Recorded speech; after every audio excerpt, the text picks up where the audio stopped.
Hello, my dear students. Welcome back to English class. So, today we are going to discuss a new poem, and the title of our poem is The Solitary Reaper, written by William Wordsworth. This is a lyrical poetry published by the nature poet William Wordsworth in 1907. So, let's familiarize with the poet. William Wordsworth, 1717 to 1850, one of the most famous romantic poets, and excelled in vivid and joyous description of nature. And Wordsworth is especially regarded as a poet of nature, as he was a true worshipper of nature. And some of his most famous poems are Lucy Poems, Daffodils, Tintern Abbey, and the Prelude. And in this poem, he describes an incident when on one of his walks in Scotland, and he came across a Highland girl singing melodiously as she cut and bound the grain in the field. And he tries to understand what she is singing about, but the tune affects him so deeply that he carries the music in his heart long after he has left the scene. So that's all about the poet. Now let's begin the poem. Behold her single in the field, yon solitary highland lass, reaping and singing by herself. Stop here, or gently pass. Alone she cuts and binds the grain, and sings a melancholy strain. Oh, listen, for the vale profound is overflowing with the sound. In the first stanza of The Solitary Reaper, Wordsworth describes how the reaper was singing all alone. And during one of his journey in the countryside of Scotland, he saw a Highland girl working in the field all alone, and she had no one to help her out in the field. She was singing to herself, and she was singing without knowing that someone was listening to her song. And the poet does not want to disturb her solitude, so request the passers by go without disturbing her.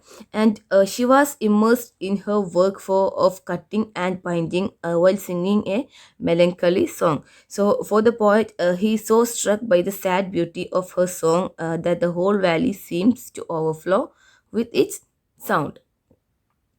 Next stanza. No nightingale did ever chaunt more welcome notes to weary bands of travelers in some shady haunt among Arabian sands. A voice so thrilling near was heard in springtime from the cuckoo bird breaking the silence of the seas among the farthest Hebrides. So, in the second stanza of The Solitary Reaper, the poet compares the young woman's song with the nightingale and cuckoos, the most celebrated birds by the writers and poets for the sweetness of voice are nightingale and cuckoo. But here he complains that neither nightingale nor the cuckoo sang a song that is as sweet as her. And he says that no nightingale has sung the song so soothing like that for the weary travelers. For the song of the girl has stopped him from going about his business, and he is utterly enchanted that he says that her voice is so thrilling and penetrable like that of the cuckoo bird, which sings to break the silence in the Hebrides island. And he symbolically puts forth that her voice is so melodious and more than that of the two birds known for their voice.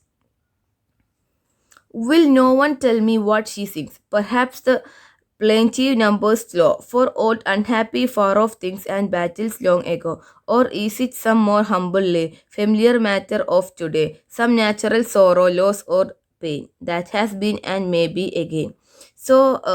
In this stanza, the poet depicts his plight over not understanding the theme or language of the poem. And the poet couldn't understand the local Scottish dialect in which the reaper was singing. He tries to imagine what the song might be about.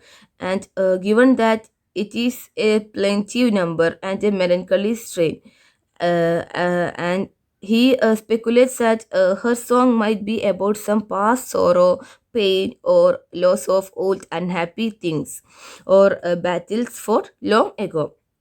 Or perhaps he says it is a humbler, simpler song about some present sorrow, pain, or loss of matter of today. And he further wonders if that is about something that has happened in the past or something that has reoccurred now. Whatever the theme, the maiden sang, as if her song could have no ending. I saw her singing at her work, and over the sickle bending, I listened motionless and still. And as I mounted up the hill, the music in my heart I bore, long after it was heard no more. So, in the last stanza, the poet decides not to probe further into the theme, and he comes to the conclusion that whatever may be the theme of a poem, it is not going to end. Not only her song, but also her suffering sounds like a never ending one. And he stays there motionless and listen to her song quite sometimes. And even when he left and mounted up the hill, he could still hear her voice coming amongst the produce, and she was cutting and binding. Though the poet left that place, and the song remained in his heart long after he heard the song. So that's all about the poem. So see you in the next class with another video. Thank you.